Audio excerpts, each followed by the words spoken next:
Et donc, entrez, vous êtes les bienvenus aujourd'hui. François Schneider, que je connais bien, Martine Marsat, que je connais bien, Claire Nournier, que je connais bien aussi, et Irina, que je connais bien aussi. C'est remarqué, Irina, je ne donne que son prénom. Unique. Donc, à part Flavie, nous avons donc 4 personnes qui s'expriment ce matin. Rêve de co-création pour le 60e anniversaire de la SFPE. Bien de la création de la SFPE. Alors, nous écoutons.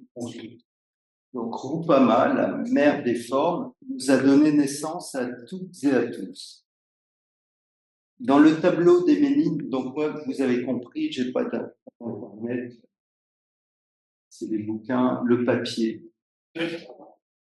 Dans le tableau des Ménines, le peintre a fait un pas de côté, renonçant à catégoriser les modèles qui sont représentés comme autant de miroirs, perpétuum mobile, d'une mise en abîme des représentations.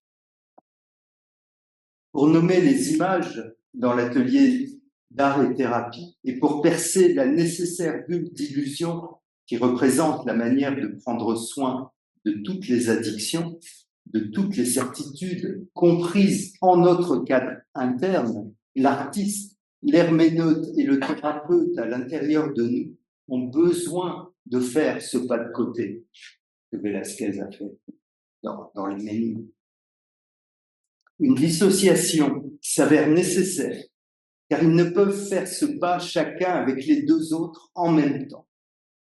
Ils sont obligés de tenir compte de l'autre et des autres, tout en restant rivés à leur certitude qui les renvoie, toujours dans leur cadre interne, à leurs doutes, aux aléas du quotidien, aux envahissantes collections de choses muettes réellement présentes dans l'atelier. Cette expérience rassurante d'un ordre familier se trouve dans ce que Michel Foucault nommait l'être brut de l'ordre. Alors je cite Foucault, entre le regard déjà codé et la connaissance réflexive, existe une région médiane qui délivre l'ordre en son être même. Voilà comment Foucault nomme cette région médiane, ce « et » entre art et thérapie, coordination, dont l'origine elliptique permet de se décentrer d'un foyer à l'autre pour mieux se recentrer sur l'essentiel d'une séance, l'autre. Et là, je recite Foucault. Cette région médiane peut se nommer comme la plus fondamentale, antérieure aux mots, aux perceptions et aux gestes, censés alors la traduire avec plus ou moins d'exactitude ou de bonheur. C'est pourquoi cette expérience de l'ordre, en son être massif et premier, joue toujours son rôle critique. Plus solide, plus archaïque, moins douteuse, toujours plus vraie, entre guillemets, que les théories qui essaient de leur donner une forme explicite, une application exhaustive ou un fondement philosophique. À partir de l'histoire que chacune et chacun se raconte sur les liens entre art et thérapie, il reste à mener une quête de cette archéologie du savoir, autre bouquin, qui se constitue d'un fond, d'archives et qui propose des échanges, des communications. Autant de motifs, de tâches, de hiatus, autant de sources d'inspiration et d'obstacles esthétiques. Ce que tu as caché aux sages et aux savants, tu l'as révélé aux tout petits. Selon Pierre Zaoui, dans Beauté de l'éphémère, le monde de l'enfance est un monde sans traces, sans origine, sans filiation, un monde de hasard et de plaisir. Quand le souffle du désir de l'enfant devient le vide et la bulle, l'enfance est une bulle fragile qui peut éclater à tout moment. Le jeu de la bulle de savon est comme une parfaite métaphysique de l'enfance. De l'utilité de recréer le vide dans une séance d'art et thérapie. Ça, on peut le faire circuler. Avec du simple, une petite unité, on verra après. Avant de peindre, de dessiner ou d'écrire la moindre trace, Monsieur ou Madame Ras-le-bol ne désire-t-il pas faire le vide en nous? Vide, anagramme de dive, plonger. Cessons de gâcher inutilement la suprême jouissance du présent. Cessons de vouloir être maîtres de l'instant. Lietze, le vrai classique du vide parfait. Donc c'est cité par Pierre Zaoui dans son bouquin Beauté de l'effet. Pour les artistes comme pour les thérapeutes, le rappel est constant. Demeurer à l'écoute, accompagné parfois sur le fil du rasoir, en conservant cette exigence subtile et être prêt à dire un mot, à partager une fulgurance poétique pour consoler la personne. Le moi-peau de la personne est divisé. Le feuillet tourné vers l'extérieur appelle la personne au moyen de son discours verbal à faire de l'humour, de l'humeur, et de créer beaucoup, alors qu'il est possible de lire sur les traits de son visage que la personne est triste et ne peut d'emblée s'exprimer. Prendre le temps de ressentir de la tristesse peut permettre l'expression du chagrin. Ainsi que nous le suggère Judith Attelbaum dans The Courage to Grieve, le chagrin est une blessure qui demande de l'attention pour guérir, pour se retrouver sur le chemin de la joie. Quand même dire, un chagrin non exprimé est un chagrin qui dure indéfiniment. Et elle dit, la vérité est que le chagrin dont on fait l'expérience se dissipe. Ça, c'est important. Pour se retrouver sur le chemin de la joie. La consolation pour l'être humain qui peut se reconnaître sujet de son processus de soin est tout entière présente dans la certitude d'appartenir à une société savante qui ose franchir les portes de la perception humaine tout en nous indiquant un chemin à suivre. Les feux de l'audace de ces humains d'avant-garde nous éclairent, nous réchauffent et nous communiquent leur engagement enthousiaste. Autant de phares et de balises pour partager joie. Maintenant, comment faire pour que l'hypothèse de James Lovelock, la Terre est un être vivant, l'hypothèse Gaïa, nous permette de rester à l'écoute de toutes les transformations et les liens de la vie dont nous sommes aussi les co-créateurs. Voilà ce que dit Lovelock. Il est mort il n'y a pas très longtemps, à 101 ans. Chimiste qui a travaillé pour les plus grands pollueurs de la planète et qui a dit des choses sur l'état du vivant qui sont importantes. Ça remonte à 1979. La propriété la plus importante de Gaïa est sa tendance à rendre optimum les conditions de notre vie terrestre. Dès son origine, l'espèce humaine a fait partie de Gaïa, au même titre que toutes les autres espèces, et à l'instar de ces dernières, elle a participé inconsciemment au processus d'homéostasie planétaire. Bien avec les escargots. Il n'existe pas de prescription, pas de règle fixe pour vivre en Gaïa. Pour chacune de nos actions, il n'y a que des conséquences. Et Lynn Margulis, la biologiste qui a permis, grâce à ses recherches, de fonder cette hypothèse Gaïa, nous dit dans Microcosmos, traduit en français en 2002, « Nos corps, comme ceux de toute vie, préservent l'environnement de la Terre primitive. Nous coexistons avec les microbes d'aujourd'hui et abritons les restes des autres symbiotiquement intégrés à l'intérieur de nos cellules. Ainsi, le microcosme est en nous, en lui. Et puis, des preuves existent que les êtres humains sont des recombinaisons de puissantes communautés bactériennes qui ont une histoire vieille de plusieurs milliards d'années. Pour terminer mon propos en forme de collage, permettez-moi de vous rappeler les principes de la communication non violente popularisés par Marshall Rosenberg. Ça, c'est un collage de passion avec des interprétations qu'il a écrites lui-même sur la feuille. Donc, Marshall Rosenberg. Recevoir avec empathie suppose 4 composants. Ce que nous observons, ce que nous ressentons, ce dont nous avons besoin et ce que nous souhaitons demander pour que notre vie soit plus belle. Seule l'empathie peut faire le vide dans notre esprit et nous ouvrir à écouter de tout notre être la façon que nous avons de recevoir les observations, les sentiments, les besoins et les demandes d'autrui. Je vous remercie. Voilà, alors, sans transition, comme je disais avant, mon guignol, je donne la parole à l'ami Bleuin, entre parenthèses, qui n'est pas là. Puis ensuite, Martine Marsa, qui est là. Merci, bonjour à tous.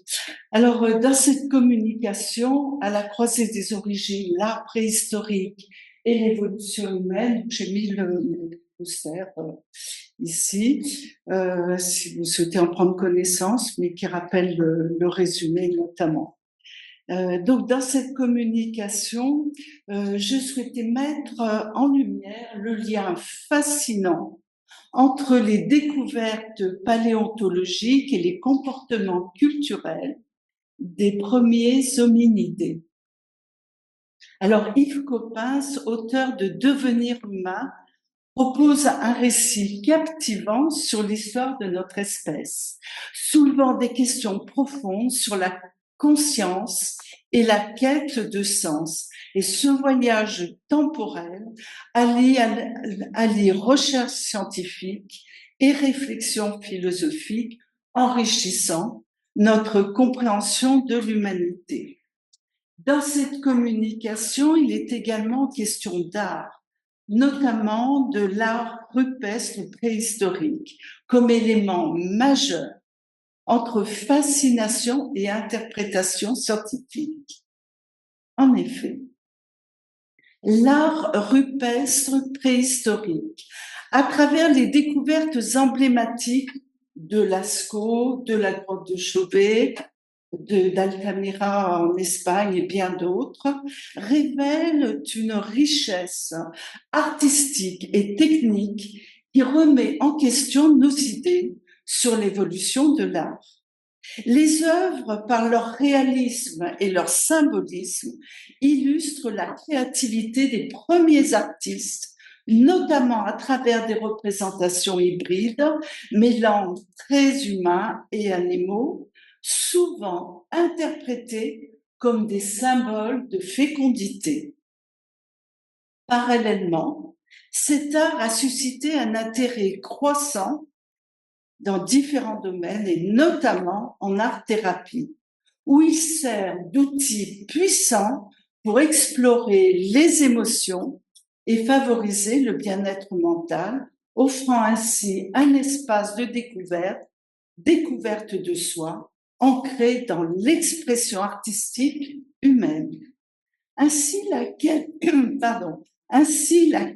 de sens à travers l'histoire reflète l'évolution des idées, influencées par la science et la philosophie. Alors, des penseurs tels que Socrate, Platon, Aristote, ainsi que Descartes, Kant et Nietzsche ont enrichi cette réflexion sur l'existence humaine. Et dans ce cadre plus vaste, l'art pariétal et l'art-thérapie émergent comme des moyens puissants d'explorer la créativité, de se connecter à l'inconscient et d'exprimer les profondeurs de notre être. Ces formes d'expression favorisent une communication authentique, transcendant les barrières du langage. En somme, malgré les avancées scientifiques du XXe voire du XXIe siècle, la quête de sens de l'existence demeure complexe et fascinante.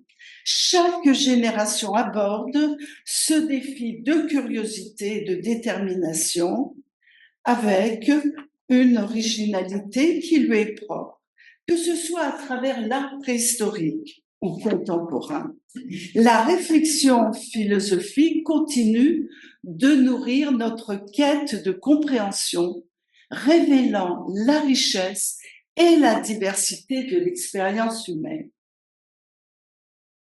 En reliant les données archéologiques aux interrogations sur la nature humaine, la démarche nous incite à réfléchir sur notre existence et notre place dans l'univers.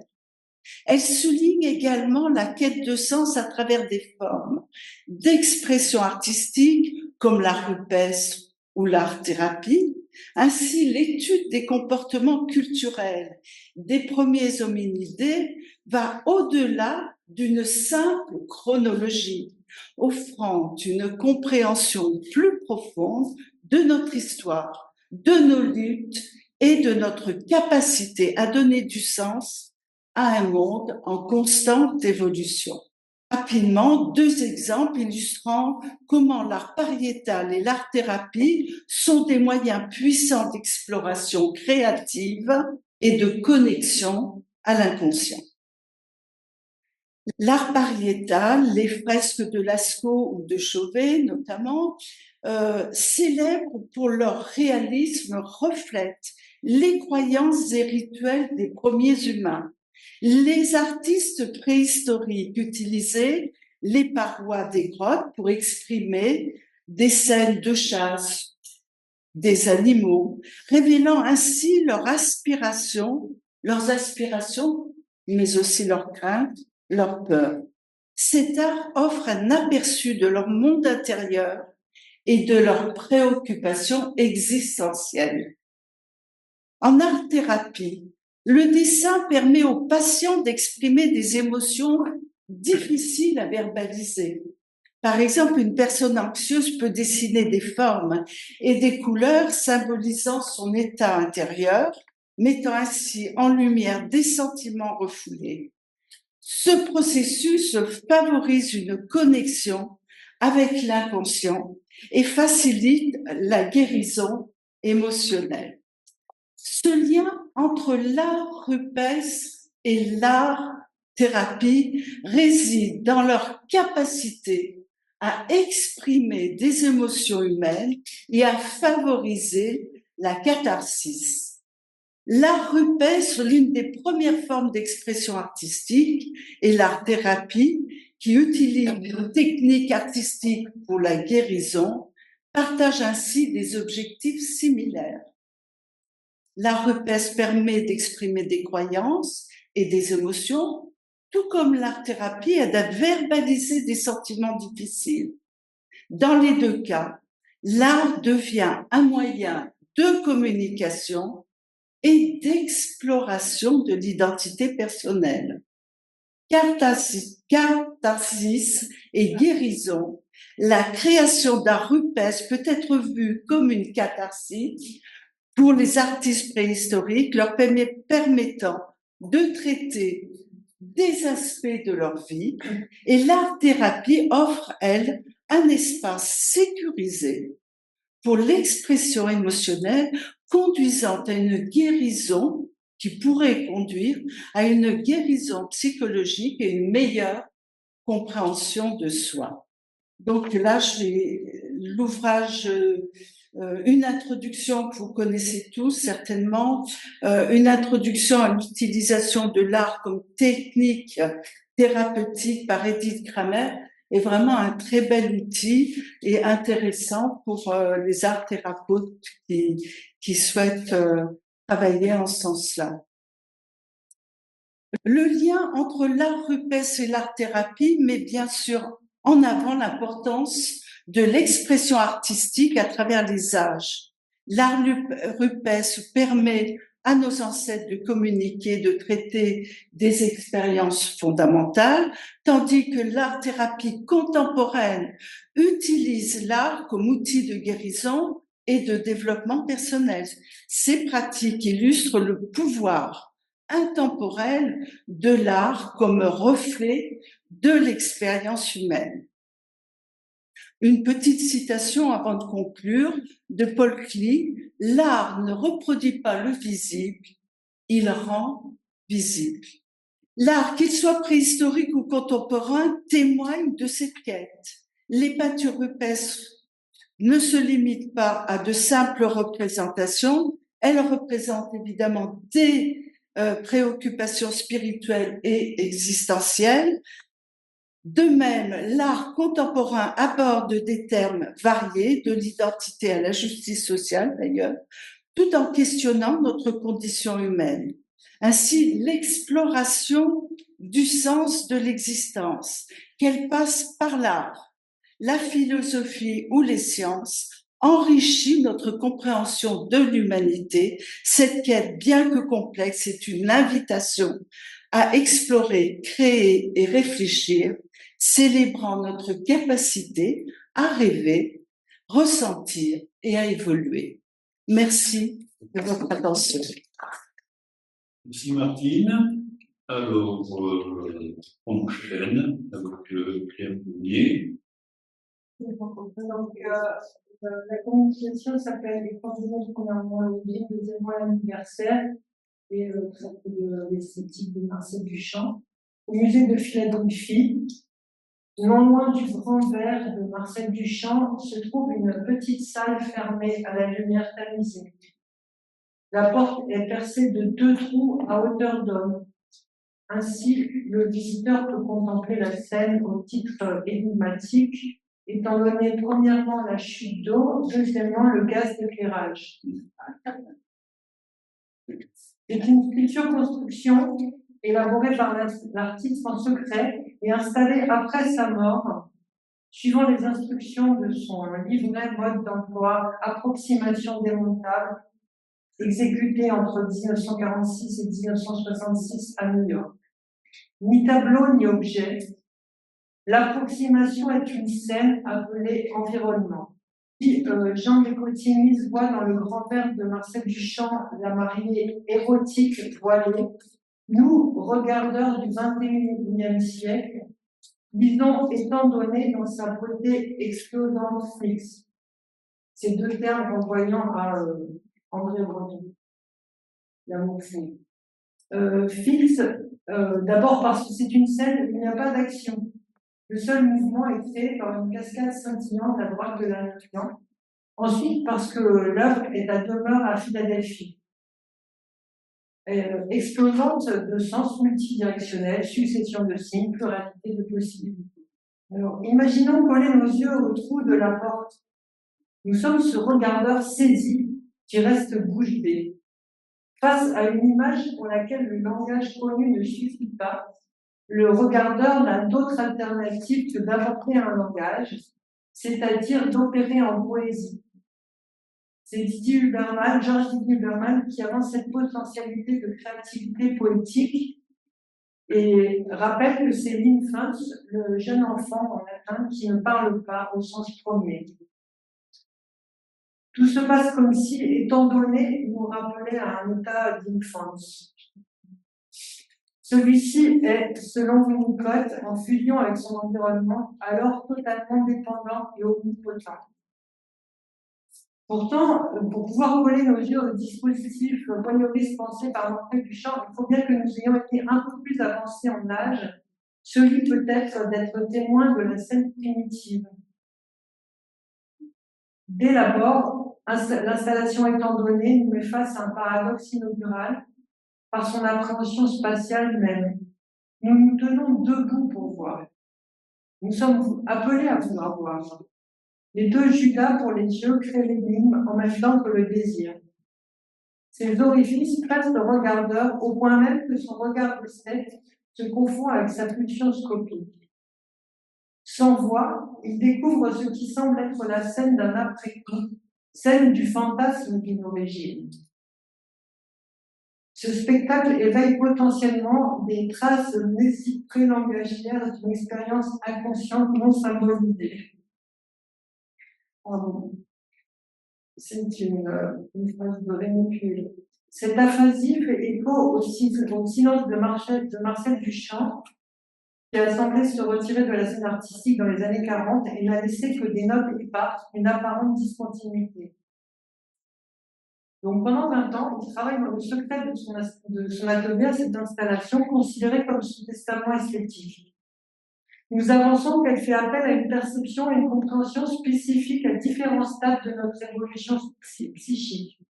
Passé l'effet de surprise, elle sollicite une élaboration de notre part. Fidèlement à une des orientations de l'esthétique du Champienne, l'art s'adresse à la matière grise. L'activité mentale est donc sollicitée et peut aussi permettre le développement d'une poétique singulière du regardeur, puisqu'elle est bibée. Si étant donné, elle est considérée comme le pendant du grand-père, nous nous intéressons essentiellement ici à l'installation posthume de l'artiste, notamment à l'expérience corporelle qu'elle implique et à son développement mental. Duchamp met le regard en boîte. Ce qui se présente à nos yeux incrédules, c'est l'espace en 3 dimensions d'une installation. Marcel Duchamp pense que chaque corps tridimensionnel ordinaire est la perspective portée par de nombreux corps 4-dimensionnels sur le milieu tridimensionnel. Un peu à la manière de l'ombre projetée d'un corps tridimensionnel qui produit une image en 2 dimensions. L'ombre. Marcel Duchamp nourrit sa réflexion de données propres à la géométrie et à la physique, ainsi qu'à l'optique. Le dispositif d'installation oblige à une découverte singulière. Un seul regardeur à la fois peut coller son visage aux orifices ménagés dans la porte en bois. Que voit-il? Un mur de briques fracturé, un damier noir et blanc au sol, et par l'espace effondré du mur, une partie du corps nu et glabre d'une femme, grandeur nature, un bras tendu dont la main tient un bec gaz d'éclairage, les jambes écartées, le sexe ouvert, un peu de chevelure, pas le visage, ni la tête, ni les pieds. Ce corps est allongé sur un lit de brindilles et de feuilles mortes, s'apparenter avec l'origine du monde de Courbet, découvert par Marcel Duchamp lors d'un jubilé chez Lacan le 21 septembre 1958, est flagrante.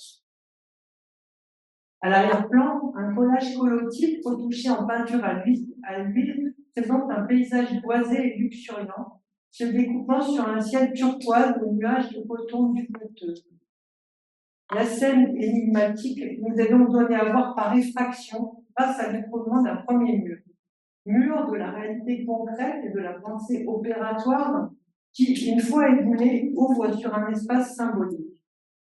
Cette traversée des apparences n'est rendue possible qu'à condition de reconnaître notre regard comme imaginaire. Cette effraction peut aussi évoquer l'activité de la chair, ce corps nu constituant le reliquat sensuel d'une scène érotique, bien murmurer le manque de notre relation d'objet. Cette relation au désir fonde l'illusion d'une origine dans la mer environnement. Et c'est aussi le désir de la marine mise à nu, le bec de gaz à la main, dont nombre de recherches étaient le caractère phallique, qui nous semble porter un éclairage sur le désir. Le nu glabre s'éclaire de son désir absolument paradoxal. L'ensemble du dispositif, pour rappeler les dioramas, reconstituant la vie agricole, installation boîte en 3 dimensions, fin 19e, au paysage peint dans le fond. Il est certain que Marcel Duchamp les a expérimentés lors de son enfance en Normandie. L'arrière-plan de l'installation révèle ce contexte, l'environnement d'origine de l'artiste. Les inventions photographiques d'alors, la peinture présente au quotidien d'une mère qui peint des miniatures sur des porcelaines. À ses débuts, au début de sa carrière, on ne peut pas vraiment dire, mais son activité d'artiste, son tableau nu descendant un escalier numéro 2 en 1912 fait scandale. Son intérêt se porte sur le mouvement et plus précisément sur la pensée du mouvement. Ensuite, Marcel Duchamp rejette la peinture qu'il dit rétinienne ou romantique et s'en émancipe radicalement par le geste très connu du ready-made, Fontaine, 1917.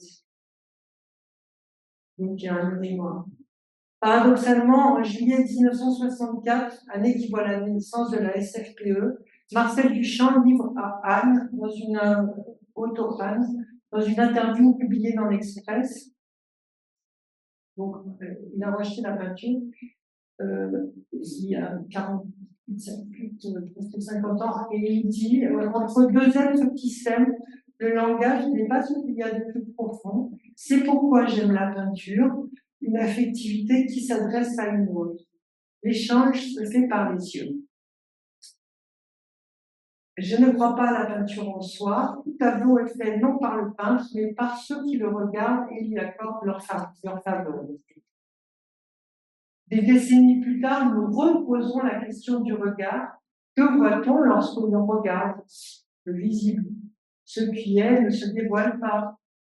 Le regard est de surface comme la conscience flotte à la surface de l'inconscient.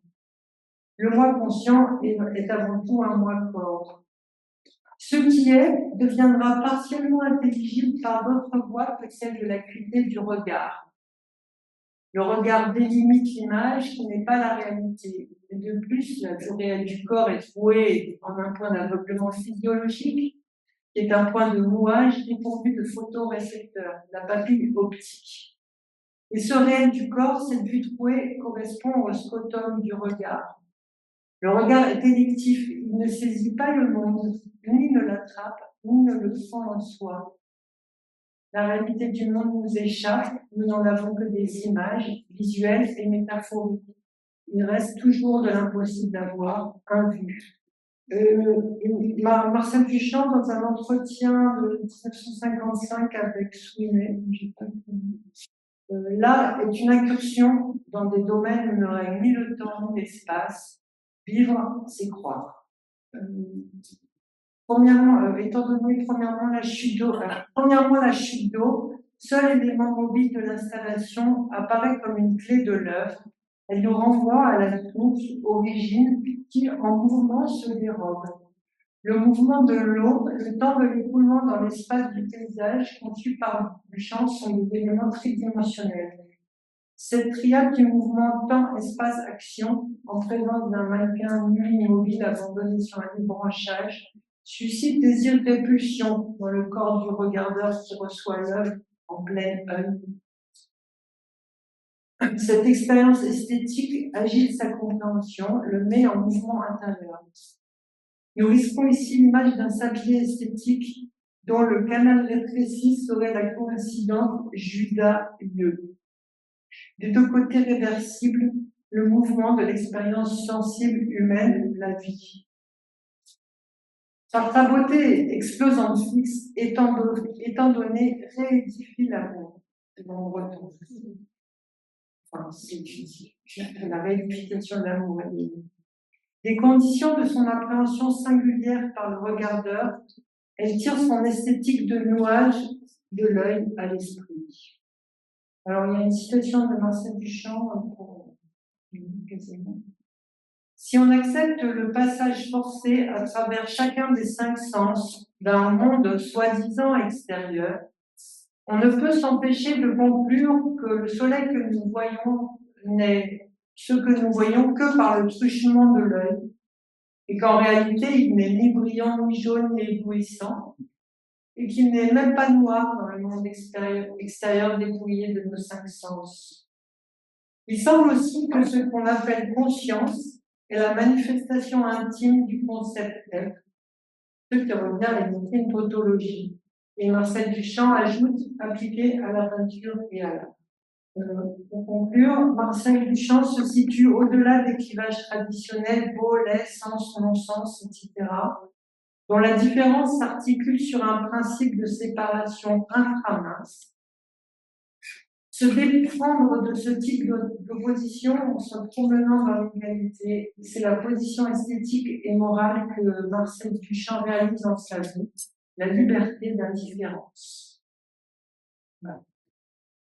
Merci beaucoup. Allez, Merci. Irina. Alors,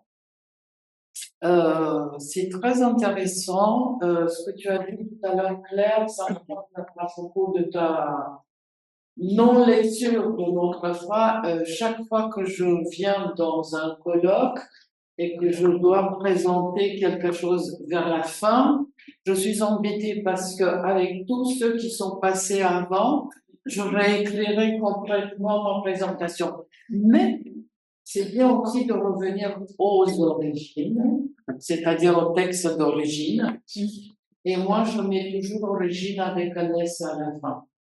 parce qu'on n'a pas qu'une seule origine, on a des origines. Donc, et ça n'est pas dans mon texte. On me demande souvent, en tant que non-née gauloise française, vous êtes originaire d'où, Irina? Et je dis, je suis originaire de la Roumanie, de l'Europe et de la planète Terre. Déjà. Et du cosmos. Et du cosmos. Je le montrerai cet après-midi. Et par mes ancêtres du Proche-Orient, parce que mes racines juives commencent probablement en Judée ou je ne sais pas où, ils ont migré au nord, ils sont tournés au sud, ils sont allés à l'ouest. Et certains sont retournés à l'est. Enfin bref, c'est le grand bazar des origines. Alors, j'ai choisi de parler d'exil et origine, puisque je suis donc une migrante, donc question origine, j'ai dû utiliser pas mal d'énergie psychique pour digérer tout ça pendant 40 ans, ou la parabole de l'escargot et de la limace. Alors, on va chanter tout à l'heure, mais avant ça. On va danser. La mère de la soucale Voilà, sur le fond non, avant ça, je vais quand même vous dire que j'ai commencé mon texte par un aspect assez académique, puisqu'on me reproche souvent d'être pas du tout académique. Donc, la première phrase, c'est à l'origine, l'exil. Après, je lirai plus. L'expérience de l'exil confronte l'individu à la nécessité de l'acculturation, Piaget et autres, entre culture d'origine et celle d'accueil. Quels ingrédients dont l'alchimie peut favoriser le bon déroulement d'un processus complexe, long et le plus souvent douloureux? Alors, je joue avec moi-même là. N'est-ce pas?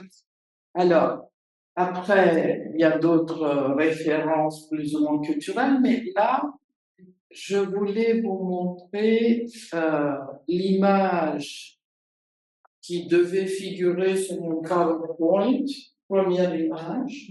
Donc, c'est un dessin à l'encre que j'ai fait moi-même en 1983, donc 2 ans après ma migration. Et je ne sais pas si vous voyez bien, là, c'est un homme, et il a des maisons dans la tête. Il y a les racines en bas et les maisons qu'il transporte, donc il transporte ses origines avec lui. On n'a pas déjà vu ce dessin. C'est bien drôle. De la SFP. Peut-être. On me dit quelque chose. Mais j'aime beaucoup ce dessin, donc je le ressors à chaque fois que ça marche. C'est beau. Voilà. Mais,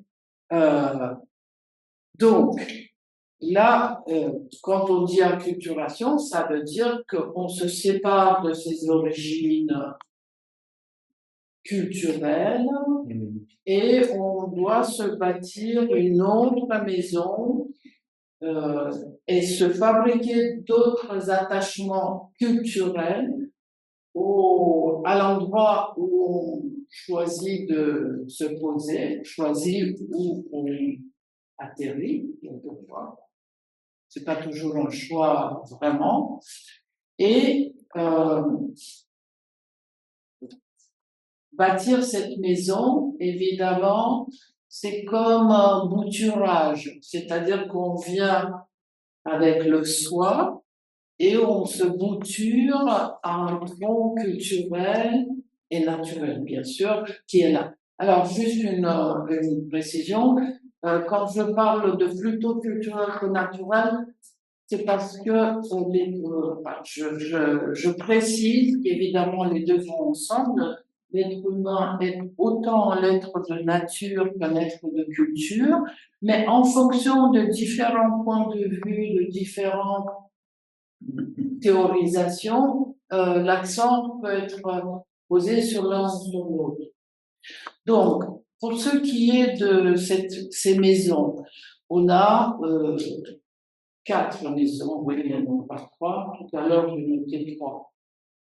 Notre première maison, c'est l'utérus maternel, d'accord? Notre destin, c'est de le quitter et si possible en bonne forme. C'est très important pour la mère comme pour l'enfant. La deuxième maison, c'est le lieu où on vient au monde, pas la famille, le lieu. Donc c'est à la fois géographique, naturel et culturel, puisque on est a priori dans une famille qui est insérée dans quelque chose de plus grand. Ensuite, la troisième maison, c'est la planète, et la quatrième, c'est le cosmos, effectivement. Au-delà du cosmos, on ne sait plus ce qu'il y a, s'il y a un au-delà. Et dans la religion chrétienne, on dit aussi notre dernière maison, c'est la tombe. Mais il y a l'incinération, la crémation, il y a répandre les cendres dans la mer. Donc ça, c'est la maison terre. Bon, alors, il faut donc se bâtir une nouvelle maison. Et là, j'aimerais bien qu'on chante si ça vous vient, parce que là, si je dis chantons, ça va pas venir. Petit monsieur, c'est vous qui avez le voilà. Tout le monde. Petit escargot, sa maisonnette, aussitôt qu'il pleut, il est heureux. Il s'entête. Petit limaçon n'a pas de maison et c'est tout maison. Alors donc, comme je vous dis tout à l'heure, dans tout ce que j'ai trouvé sur YouTube pour les enfants, l'histoire de Petit limaçon est obnubilé, tabou, censuré. Il n'y a pas de Petit limaçon, tout le monde a une maison. Très bien. Mais dans la chanson d'origine, il y a ce petit limaçon qui n'a pas de maison et c'est tout bête. Ça veut dire que c'est pas bien qu'il n'ait pas une maison. Il y a quelque chose qui va pas. D'accord? Alors, quand on n'a pas de maison, qu'est-ce qu'on fait? Ben, on cherche un abri. On cherche un abri. Alors, je vous montre juste pour le plaisir, encore un de mes dessins. Donc, c'est un vrai escargot et un escargot dessiné. Alors, ça, c'est le petit, c'est un vrai. C'est une photo d'un dessin avec un vrai escargot. Tout ça pour vous dire que j'ai découvert, depuis que je suis un thérapeute, mais pas tout de suite, donc, dans les 10 dernières années, que l'escargot a pour moi une signification particulière. J'ai découvert que c'est mon animal totem. J'adore les escargots, je les adorais quand j'étais petite fille. Je détestais les limaces, et encore aujourd'hui, je trouve que c'est un peu dégueu. Par contre, l'escargot est très mignon, parce qu'on peut discuter avec. Il y a une conversation. Quand j'étais petite fille et qu'il sortait, je pensais que c'était des antennes, mais en fait, ce sont ses yeux. Et que j'ai touché une fois ou deux, donc il s'est tout de suite retiré, barré dedans, fermé la porte et tout. Je me suis dit, oh là là, il y a quelque chose qui va pas, je ne l'ai plus jamais touché.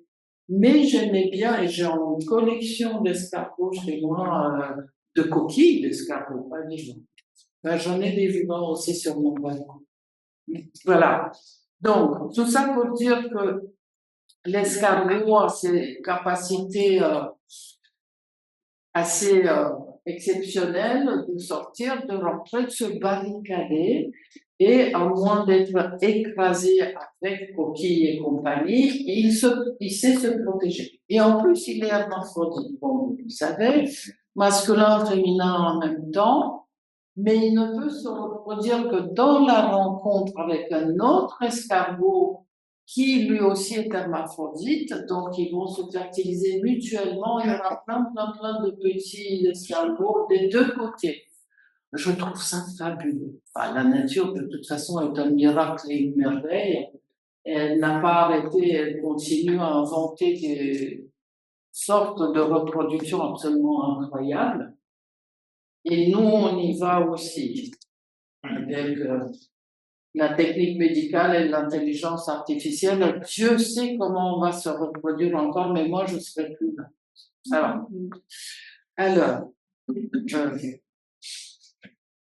ça vous fait rire? Oui. C'est bien. Bah oui.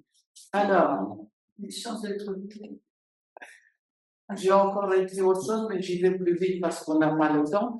Alors, j'ai parlé des origines et il y a le mythe des origines. Les mythes des origines, il y en a pas comme seul. Alors, il y en a un avec lequel je suis un petit peu en bataille. C'est le mythe freudien des origines. Alors que les freudiens me pardonnent, il y a le mythe d'Oedipe. Alors, il est dit que Oedipe a succombé à son destin prescrit par les dieux, évidemment, de commettre des actes absolument inacceptables, parricide, inceste avec sa mère, etc., engendrer des enfants incestueux,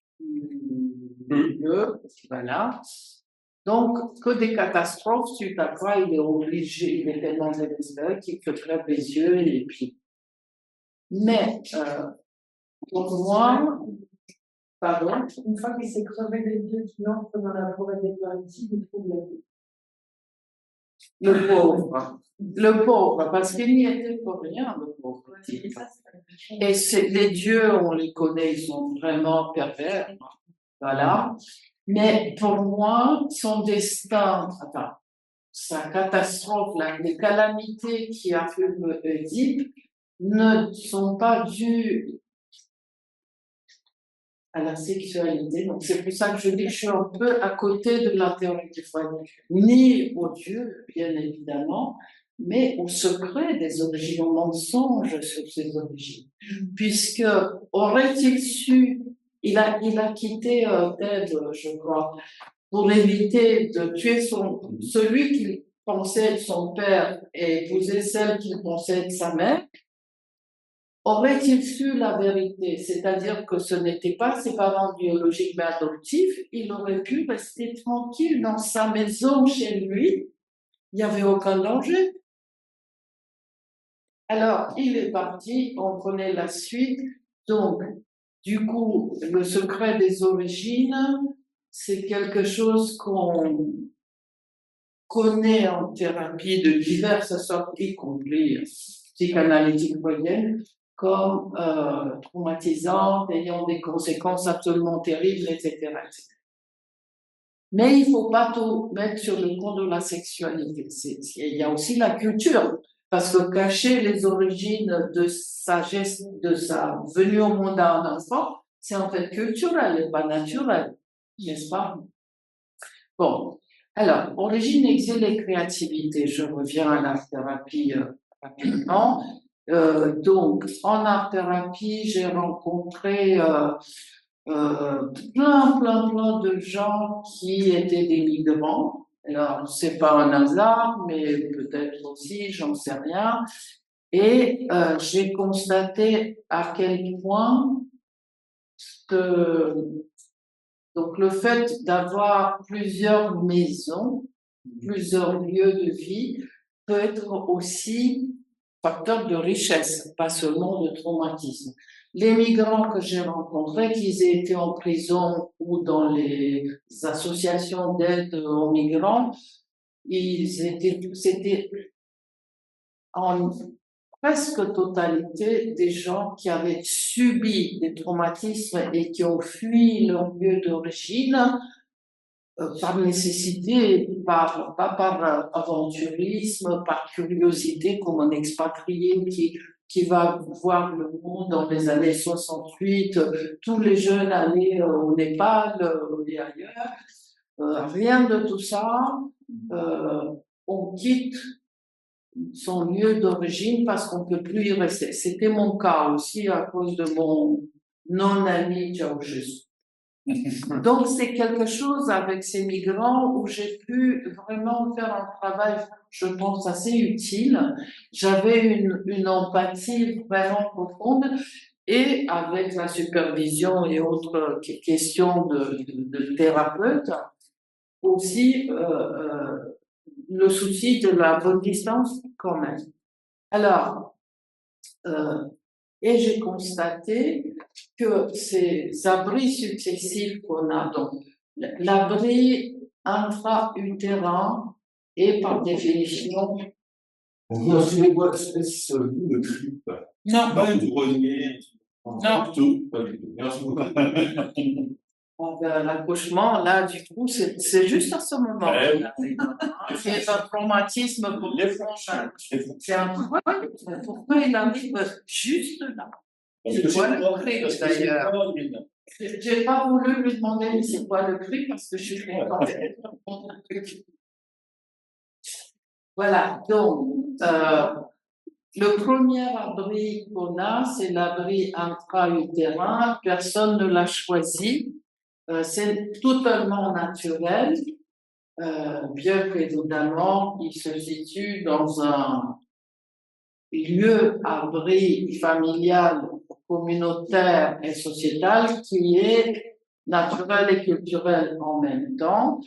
Donc, même l'abri intra-utérin a un aspect culturel, mais au sens concret. Il y a les sons, c'est pas les mêmes musiques que le bébé entend d'une culture à l'autre. Les odeurs des nourritures, on mange de l'ail ou pas, ça fait une grande différence, etc., etc. Bon, la vision vient plus tard et le tactile, il est lié au goût et à l'olfaction. Donc, il y a une teinte culturelle, mais c'est quand même un lieu naturel pour l'instant. Donc, après, on vit dans un milieu socio-culturel qui est naturel et culturel de façon en général assez équilibré au sens d'éléments qui impliquent donc la température, le climat, la météo et la façon dont on est vêtu et il y a le langage aussi, donc qui a une très grande importance. Est-ce qu'on parle beaucoup ou peu? Est-ce qu'on chante beaucoup ou peu dans certaines familles, dans certaines cultures? Est-ce qu'on danse beaucoup ou peu, etc. Donc tout ça, c'est à la fois naturel et culturel. Et après, au niveau de la maison planète, la nature prend le dessus. C'est-à-dire qu'on voit bien que l'être humain n'arrête pas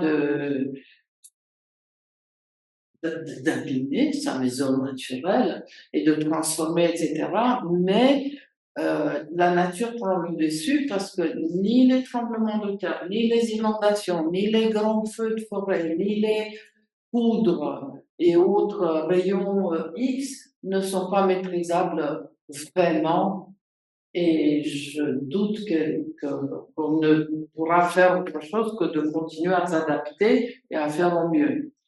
Et puis après, au niveau du cosmos, on n'en parle même plus. On veut aller vivre sur Mars, ce sera sans moi, parce que c'est vivre dans un...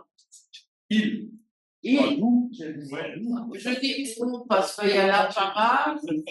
Ce sera sans moi, même si j'étais encore en vie, j'irai jamais vivre dans un scaphandre, même s'il est, vous voyez, dans un truc totalement artificiel. Je ne vois pas en quoi peut-être que il y en a qui se proposeront, hein, qui se proposent déjà pour s'y entraîner. Oui, alors, le contrôle de James Lovelock, je ne sais pas où il est. Oui. Bon, mais, Oui. Et ça, la Terre est une exception biologique dans la galaxie. Dans cette galaxie, mais il y a d'autres galaxies. De toute façon. Oui. Je vous invite à le lire. La Terre est un être vivant. Parce que ça donne James Lovelock. Oui, c'est ça. Chimiste qui a travaillé avec Lynn Margulis. Ouais. Et franchement, notre dimension biologique, elle est pensée avec nos récits. Ici, elle C'est est une exception. C'est une exception dans le cosmos, jusqu'à peut-être se rendre compte une autre planète habitable. Oui. Et lui dit, je ne sais plus à quel chapitre, il dit bien que Mars, c'est une élucubration. Et il le démontre scientifiquement, ce que je ne saurais pas faire. Oui, j'ai lu. Précision. Merci. Non, mais c'est vrai, mais Mars, c'est une aberration. Mais même au niveau conceptuel, une autre maison habitable dans le cosmos, habitable par qui et par quoi? Par quelque chose de vivant. Le vivant étant caractérisé par la capacité de s'auto-reproduire. C'est la seule différence notable avec le non-vivant que nous voyons, les roches, l'eau et tout ça. Apparemment, ça ne se reproduit pas. Ça se transforme, ça circule, mais voilà. Et donc, un autre lieu habitable, par définition, il aura peut-être quelque chose de vivant, mais qui n'aura rien à voir avec ce vivant-ci.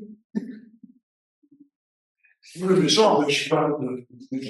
Ça n'empêche pas d'imaginer. Mais heureusement oui, sur le plan artistique, oui, mais quand il y a d'énormes sommes, ah oui, non, d'énormes sommes d'argent qui sont investies pour aller vivre sur Mars, alors qu'on sait ce qui se passe. Alors, j'ai parlé de migration. Moi, je n'ai migré qu'une seule fois. Et après, j'aurais pu aller vivre sur un autre continent. Ça a été une hypothèse à un certain moment, puis je l'ai pas fait. Mais qu'est-ce que c'est que de l'errance quand à Gaza, il faut qu'ils aillent du nord au sud, et 2 jours plus tard, il faut qu'ils aillent au nord. Et c'est bombardé et au sud et au nord. Non, et au lieu d'essayer de trouver des solutions pour ça, on investit pour aller sur Mars. Moi, je dis. Eric, tu es passé insensiblement avec ton exposé à la discussion. Alors, je viens juste pour vous montrer de l'art-thérapie, c'est fini. Voilà, l'image d'un Africain en prison qui a commencé une peinture et s'est arrêté à ce stade-là. Et je l'ai vu, il était très sombre de peau, je l'ai vu blanchir, devenir livide, si on peut imaginer, un trait noir livide. Et je me suis approchée de lui et j'ai dit, qu'est-ce qui vous arrive? Vous avez, parce que c'est ce qu'on fait, donc je les laisse travailler. C'était, j'avais rien proposé, ils travaillaient. Je leur dis, faites ce qui vous vient, ce qui vous fait plaisir. Il dit, ah là là, je peux pas continuer, j'ai trop peur parce que c'est le vaudou. Et il faut que je déchire cette feuille. Il m'a demandé est-ce que je peux déchirer. Il était nouveau et la peinture pour lui c'était juste. Il était là pour sortir de cellules là, évidemment. Et je lui ai dit, j'ai essayé de l'apaiser déjà. J'ai demandé, mais qu'est-ce qui vous fait peur? Il dit, je sais pas, mais c'est le vaudou. Alors, je n'ai pas dit, mais j'ai pensé à l'époque, vous voyez qu'il y a les yeux bleus. Ce masque, donc là, il y a les 2 cases, il y a un masque, enfin un être noir. Ce qui est blanc, c'est parce qu'il n'a pas fini. Et avec des yeux bleus. Est-ce que vous avez déjà vu un noir très noir avec des yeux bleus? Aux Antilles, il y a des gens qui ont des yeux bleus, mais ce sont des métis, par définition. Donc là, il y avait quelque chose qui était une anomalie.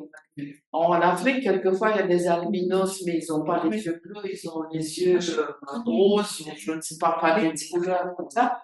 Les albinos sont considérés comme des grands malades. Est-ce que vous avez la couleur du ciel? Je ne sais pas, on n'a pas discuté plus que ça. Je lui ai dit, écoutez, c'est votre premier. ne continuez pas si ça vous met mal à l'aise, mais au lieu de déchirer, est-ce que vous me permettez de garder ce dessin parce que je l'apprécie beaucoup. C'était juste une perche. Il a été très heureux et il a dit mais vous n'avez pas peur, Irina?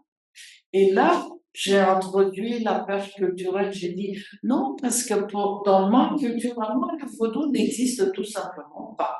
Il y a d'autres monstres, les dragons, je ne sais pas, les vampires. Je parle en Roumanie, les vampires, mais alors Et Jésus. c'est terrible.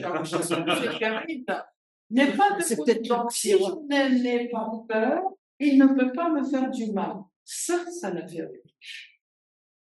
C'est très cognitif, ça n'a rien de psychanalytique, mais je veux dire, justement. Alors, sa deuxième et dernière peinture, parce qu'après, il est parti Il faut travailler. arrêter, Evelyne, s'il te plaît, parce qu'on n'aura plus la place. C'est la fin.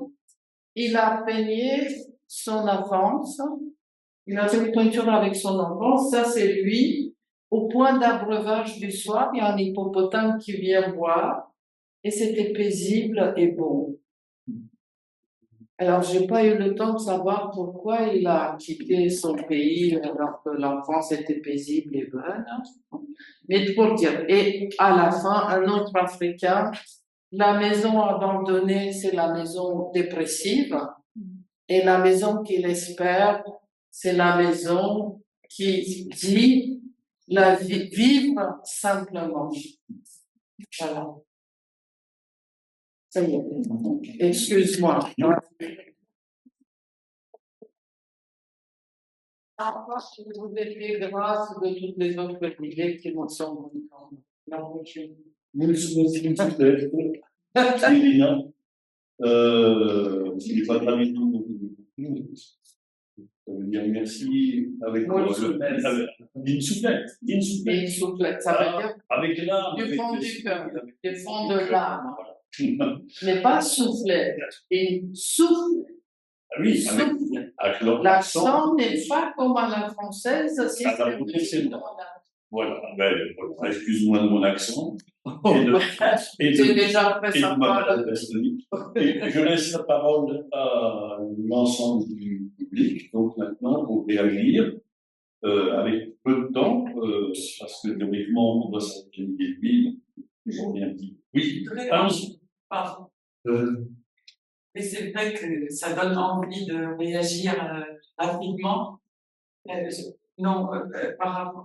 Par rapport à la fin de votre exposé. Juste, je vais être très brève puisqu'on n'a pas beaucoup de temps. Pour vous dire que j'ai beaucoup apprécié votre accent. Mon accent. Oui, j'aime beaucoup. Merci, que je garde précieusement. Enfin, j'espère. Ne vous assimilez pas. Enfin, ouais. Impossible. Voilà. La deuxième chose, c'est par rapport à la fin de votre exposé, le patient africain. Je pense que je connais un tout petit peu les rituels syncrétiques du vaudou, etc. Et donc, c'est très intéressant dans le dessin qu'ils mettent un personnage avec des yeux bleus. Oui.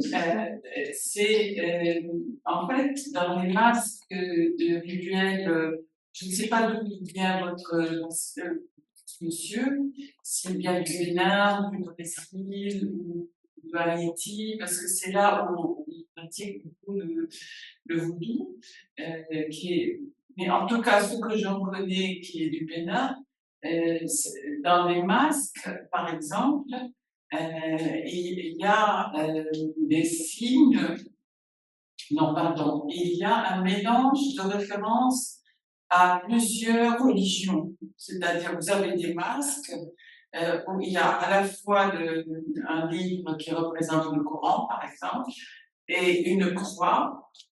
Et c'est un rituel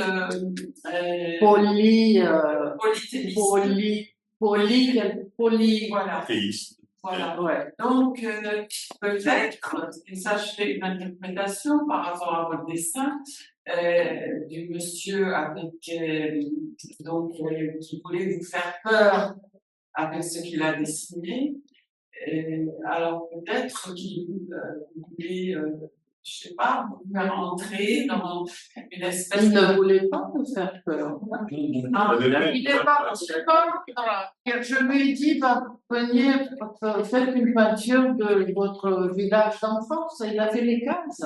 Non, il t'a demandé si ça te faisait pas peur. Oui, j'avais peur de me faire peur. Oui.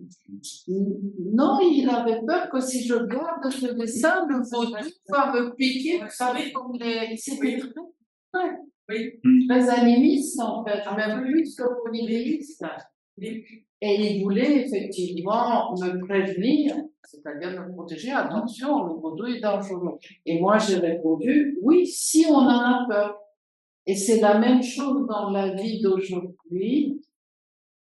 Par exemple, le sexisme, le machisme est dangereux, même au plan quotidien, si on en a peur, si on ne sait pas s'en protéger, si on ne sait pas mettre la bonne distance. Tout est comme ça. La peur amène des problèmes physiologiques, psychiques et tout. Mais la peur est quelquefois culturelle. Pour moi, le vaudou, c'est une fabrication culturelle, mais Dieu sait, peut-être qu'il existe et qu'en ce moment même, il y a quelque chose Pas qui sûr va... que Dieu le sache. Hein. On dit que David Dieu sait. Mais ceci dit, juste pour rebondir à propos de la peur, je fais le lien entre les abris grottes, voilà, et la grotte de Platon. Oui, bien sûr. Parce que dans ces grottes, il est absolument sûr qu'il devait avoir des torches pour pouvoir dessiner. Et la torche faisait le fusain. Je ne sais plus qui a parlé du fusain là. Donc tout s'enchaîne comme ça. Et après, on arrive. L'escargot, le fossile. Moi, quand vous avez présenté l'escargot avec ce côté un peu naïf de la chanson, et finalement nos ancêtres aussi, les fossiles, ils sont là, et il y a plein de... l'escargot à certains endroits. C'est ça. Et après, il y a l'histoire de Gaïa et tout ça. Et quand on arrive à Deschamps, là, je fais juste un petit commentaire. Il y a comme une, comment on appelle ça quand on fait une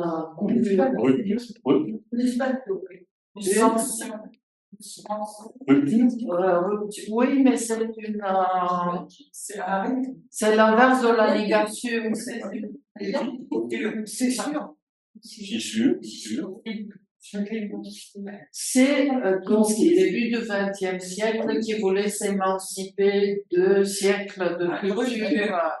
Non, mais c'est carrément une sécession. Enfin, c'est sûr. Une rupture. Non, mais avec un bouton. Bon, bref. Et le fameux nu qui est Descendant un escalier. et qui donne le tourisme, etc. Il y a deux versions. C'est ça de l'utilisation des Enfin bref. Oui. des dessins d'escalier. Ah oui, mais c'est un désir quelque chose. Oui. Déchaînez-vous. Donc, j'ai eu la chance, fils de petit paysan, de visiter, lorsque c'était encore possible, la grotte de l'Assaut. Ah oui. Ah oui. Et Ah oui. je me souviens qu'on m'a dit, vous touchez pas. On me disait ça. Hein. Donc on a passé, on a regardé ça. Moi, ça, c'est resté quelque chose qui m'a toujours permis de me tourner vers ces merveilles, mais qui étaient dans des grottes. Et quand on sait que c'est des gamins qui l'ont trouvé, Oui. c'est formidable. Celle-là. Donc, et je mélange un peu tout, mais pour vous dire, il y a ça. Et à propos de l'exil, il y a quelque chose que moi qui me touche aussi. Avant que leur camp qu'on avait construit ait été brûlé, je m'occupais de migrants. Des migrants. Et je me souviens encore un des migrants qui me disait, quand même, de toute façon, ils sont quand même bêtes. Ils disent qu'on a fait tout ça pour venir prendre une douche chez vous. Alors qu'il me montrait sa jambe, hein, où il y avait des morceaux de chair qui avaient été enlevés parce qu'on se souvient qu'il y avait tiré dessus. Alors, ils sont quand même bizarres, ces gens qui nous disent vous êtes sauvés de chez vous pour pouvoir profiter d'une bonne vie de bien. Finalement, les conditions ont changé, hein, et il y a eu un décret qui nous a dit, a expliqué que par rapport aux normes des constructions, ce que nous avions fait ne respectait absolument pas les plans.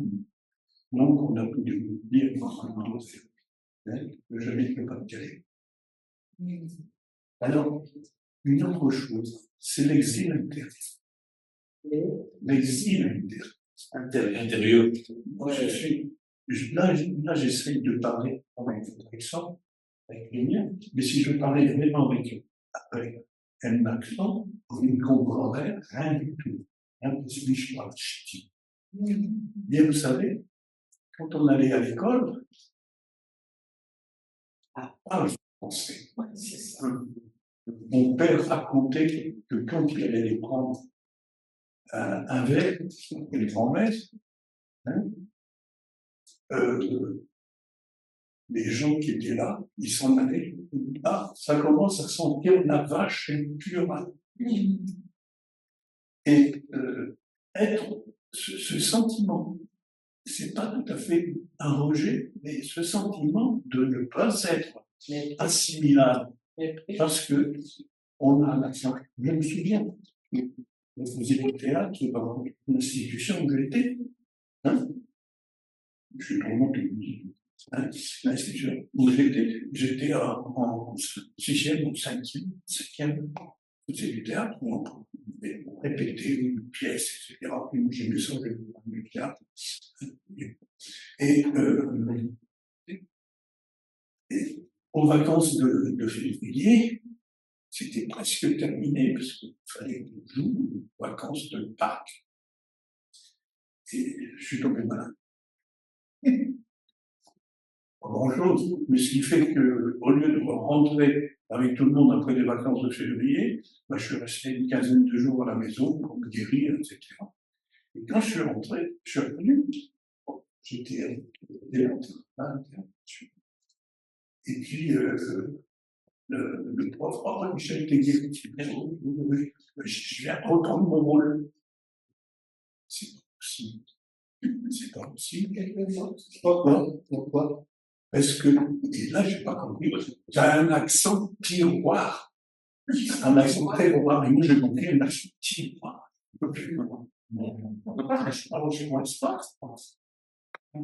Et mon rôle avait été donné, je pense à lui, ça c'est un bon camarade, Pierre Paulet, son père était chirurgien.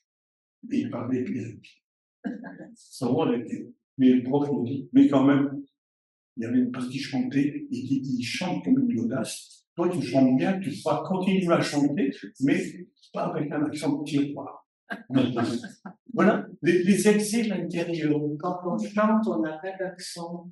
Il y a des Espagnols qui chantent les opéras allemands. Je comprends. Il n'y a pas d'accent. Mais vrai. Enfin, je veux dire que l'histoire de l'exil, de porter sa maison, etc., je veux dire, la société n'est pas toujours aussi accueillante, etc. Et quand même, il y a une question. oui, juste pour finir, oui, après, il y a l'exil intérieur d'une personne qui souffre d'une psychose, d'un autisme, ou des choses comme ça. Donc, il y a plusieurs. Niveau de l'exil intérieur. C'est par rapport à ce que la transmission d'éthique, par exemple, les générations, les parents arrivent, migrent, et après les enfants sont du coup, qui ont, je sais pas, vous avez migré de Corée, et vos parents sont coréens, vous êtes nés en France, mais vous avez quand même cette sensation d'avoir appartenu à un moment dans vos antérieures à la Corée, et comment justement ça cohabite, cette idée de double appartenance, de maison fantôme. Je trouve ça hyper intéressant par rapport à ce que vous dites, tout ce qui se transmet aussi. Et quand on entend les migrants de la troisième génération, Il y a toujours les et ça racines. C'est comme ça reste. oui, Je vous invite à regarder le livre qui est là-bas, sur la table dans la grande salle, qui s'appelle Je ne suis pas venu ici pour manger un sandwich. voilà. Je l'ai acheté, c'est formidable. Je l'ai acheté, c'est de la thérapie verbale, c'est pas de la thérapie, dessiné par la psychologue et une illustratrice, mais on peut montrer ça aux adolescents. Mais Et aux enfants de 10 ans, pas il faut qu'ils savent lire un petit peu, c'est tout. C'est formidable. nous, on avait fait un atelier de dessin. Il y avait un atelier de dessin, un atelier de la cuisine. Et le dessin, il y avait des feuilles, il y avait des migrants. Alors, on disait de dessiner. Ben, les bulldozers, Ce qui c'était des dessins. Ce qui se passe, c'est qu'en fait, je pense que dans les au moins 30 années qui viennent, il y aura de plus en plus de migration et de plus en plus violente. Et que il faudra faire quelque chose. Mais ce qui était intéressant, c'est que les gens ils décidaient des choses, hein, et parce que ils m'apportaient des choses. Ils disent, ils m'ont dit, mais moi ça, c'est mieux que de le dire. C'est mieux. Et bon, Même si on connaît le temps, là, vous savez, j'ai parlé de Tatoeur de Gaza, mais aux États-Unis, vous savez qu'il y a déjà un gouverneur qui, là, va être une des nombreuses mains droites du gouvernement, qui a séparé les enfants nés sur le sol américain de parents migrants clandestins pour expulser les parents et garder les enfants.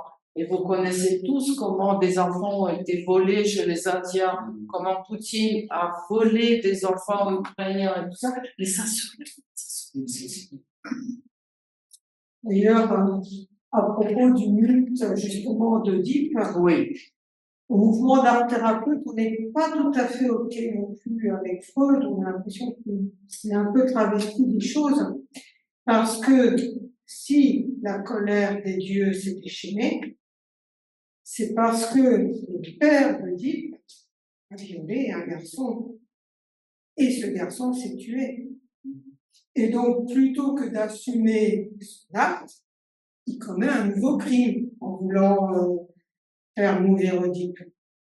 Donc, le mythe d'Oedipe est peut-être plus que la question de l'amour de l'enfant pour le parent, du désir de l'enfant pour le parent, le désir de l'adulte vis-à-vis de l'enfant. Mais je suis bien d'accord. On va pas dénigrer. Ouais, c'est juste qu'il faut ajouter d'autres couches à sa théorie.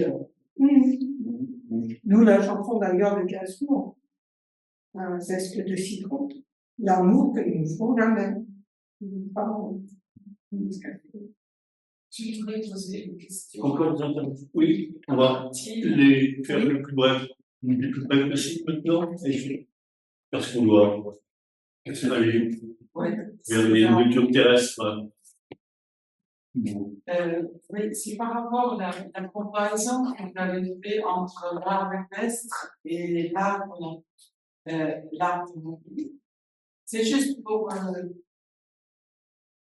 Je suis frappée quand on parle d'art thérapie d'insister sur le côté technique.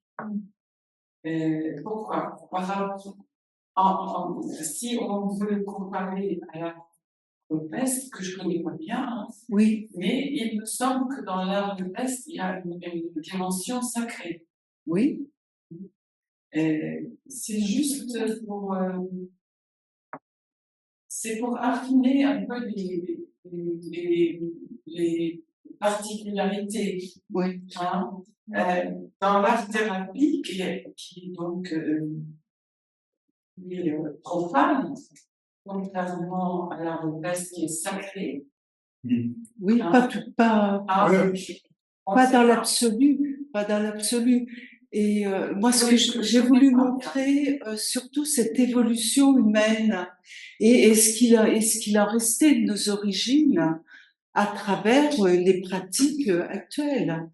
et je suis pas sûre, enfin, on n'est pas certain que ça soit exclusivement du sacré. Ça d'ailleurs, on parle alors, j'ai vu que le livre Devenir humain, malheureusement, d'Yves Coppens n'est pas là, parce qu'ils n'ont pas réussi à le trouver. J'ai voulu l'emporter, puis après je me suis dit, comme je l'avais communiqué, donc pour qu'on le mette qu'on le mette sur les tables pour les personnes qui déambulent.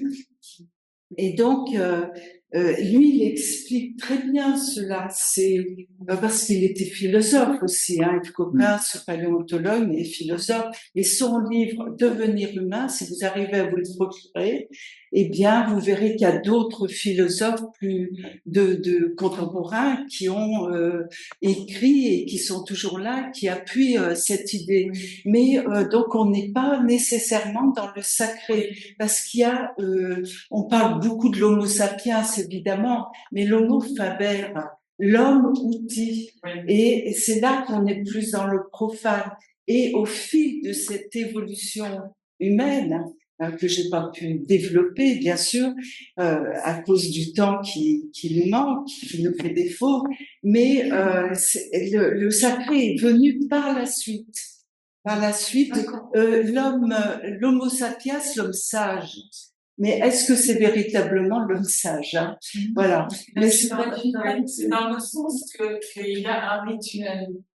Oui. Il me semble. Hein. Oui. Encore une fois, je connais pas vraiment l'art peste, mais oui. il semblerait que ça ces dessins accompagnaient un rituel. Alors, au fil de cette évolution, comment dire, au rituel, entre guillemets, de ce qu'on appelle l'art thérapie. Oui, oui. Alors, je comprends tout à fait ce que vous voulez dire et je suis tout à fait d'accord.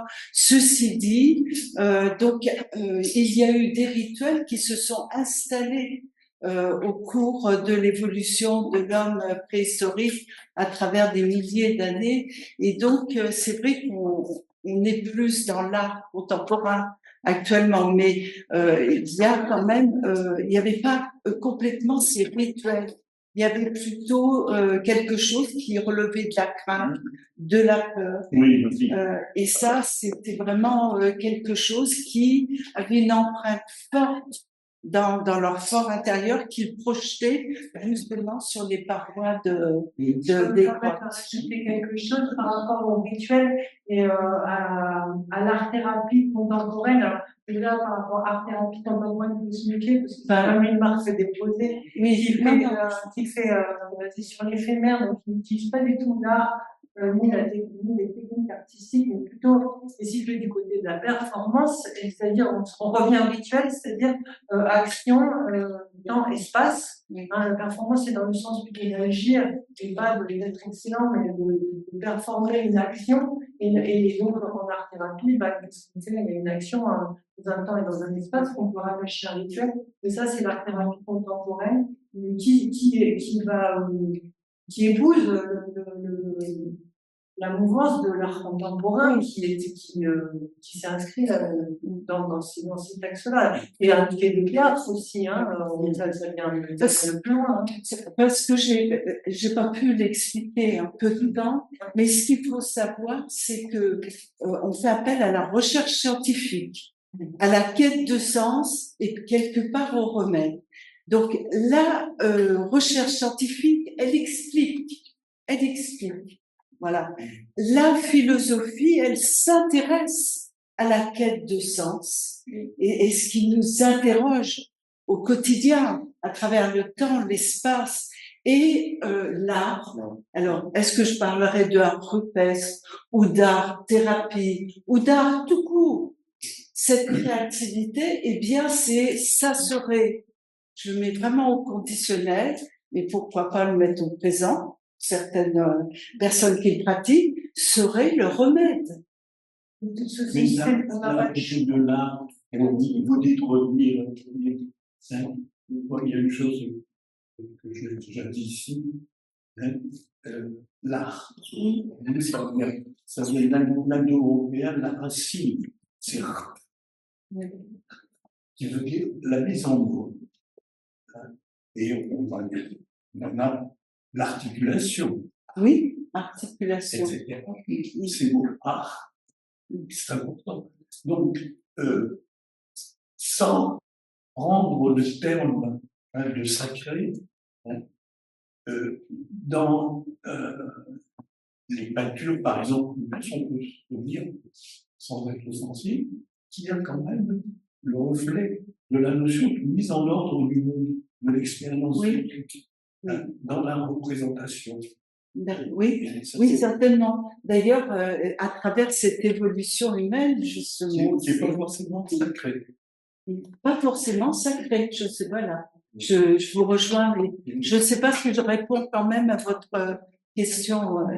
Voilà, merci. Ah, c'est tellement vaste. Oui, et c'est vaste, c'est vaste. Voilà. Et tout dépend où on se dirige. Est-ce que c'est la recherche scientifique? Et là, il nous faut expliquer. Moi, j'étais plutôt vers ça en philosophie, la quête de sens qui m'interroge. Je suis un peu une passionnée de l'art et je me dis c'est peut-être un remède, c'est peut-être le ou un remède. Après, on appuie on me semble un peu trop fort, moi je me suis un peu trop fort sur la notion de thérapie.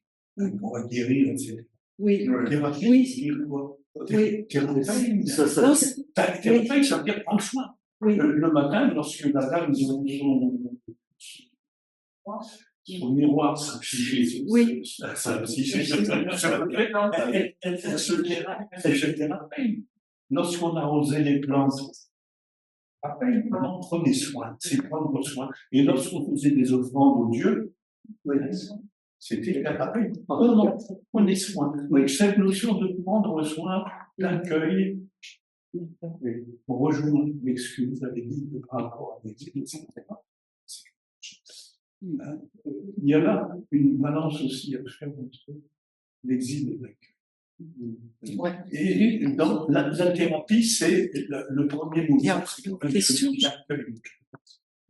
Alors, moi, Ah oui, je crois que moi j'avais été aussi un peu interpellé par le terme de guérison. oui. Souvent. Alors, Et- non, mais j'ai mis beaucoup de conditionnels avant Oui, de prononcer le mot. Ouais.